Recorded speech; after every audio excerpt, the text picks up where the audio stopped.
on, y'all? Here in the 340. Exciting day.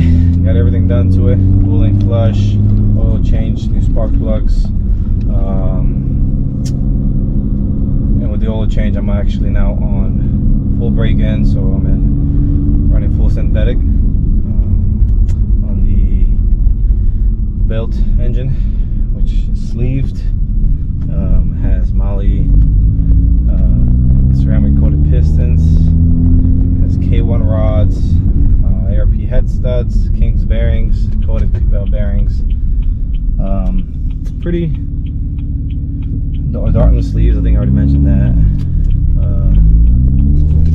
Pretty standard as far as like a good solid short block.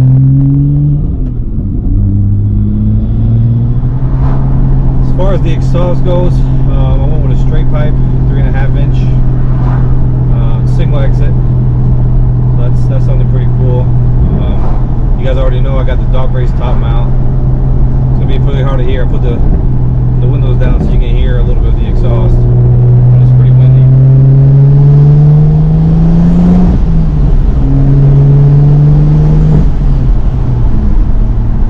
I'm sure you guys got a chance to hear any of that, but sounds pretty good. As far as the rest of my mods that I have DocRace 8174 Borg on it. It's a top mount. I also have a Precision Racework port injection spool FX 180. Let's see what else for. I got a Fuelit stage 3 or spool. I'm sorry, stage 3 low pressure fuel pump. I have a Motive twin disc in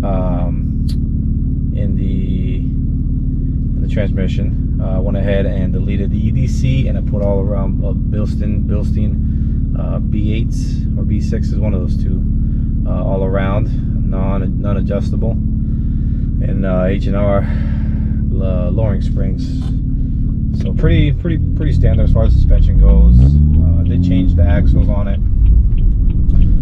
Put brand new tires on this thing. Yep, so still part of the POV. Crazy thing is, I got a call from my wife midway through my ride, and she's like, "Hey, can you pick up some groceries or some oil for some recipe I'm making?" And crazy, you're like, "Oh, I'm in a freaking supercar, not a supercar, but I'm in a race car." You know, I can't do that, but you know, we're really in a 4-door sedan that can fit kids in the back and groceries in the trunk. So crazy to think about, you know, how awesome of a car it is that you're able to turn it up, run crazy, and then come back and pick up your kids. So that's something I really like about the F30. Currently have no lights on the dash, which is great. Love that. Gives me that kind of factory feel. Like I'm not modding out too much, you know.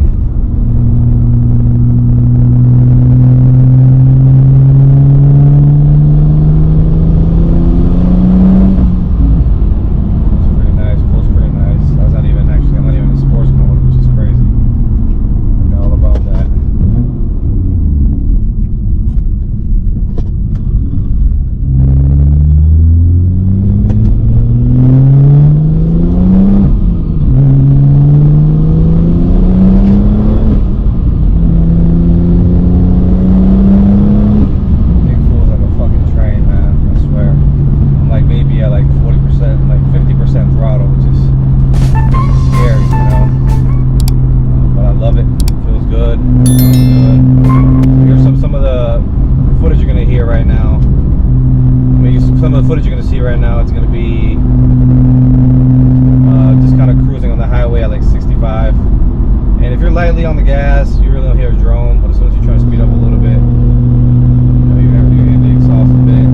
But the drone is really not there.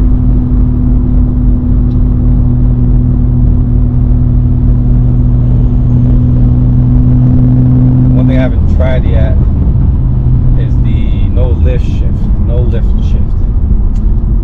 Pretty excited about that thing. I think I'll try it for the first time when I'm actually doing a pull with somebody. Which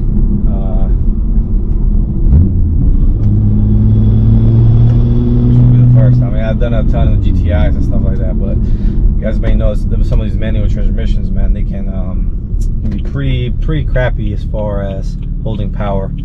So I want to minimize the damage that I'm doing to the drivetrain by, you know, doing no lift shift all the time unless I'm in a situation where I really need it. Besides that, I mean, this is a 200,000 mile transmission. Or yeah, just about 200,000 miles. I got a whole new block. Not a new block, but it's a 37,000 mile block that's on the car right now. And that's the one that I went ahead and did the work to. You can sometimes hear the transmission with the lightweight clutch.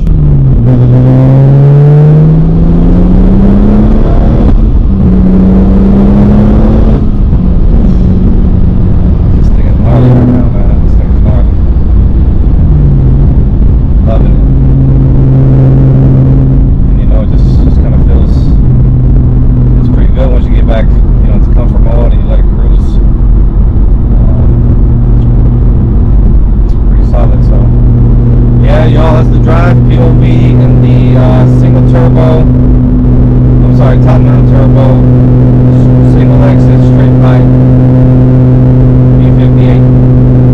Hit that follow, hit that subscribe. We get a lot more content with this thing. Hopefully we get some praises in.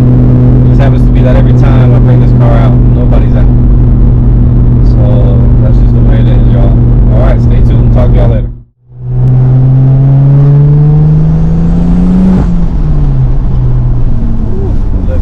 Nuts, man. Great, I just did one log pull on this thing, man. Holy crap. I was on comfort mode, only 59% throttle, man. Dude,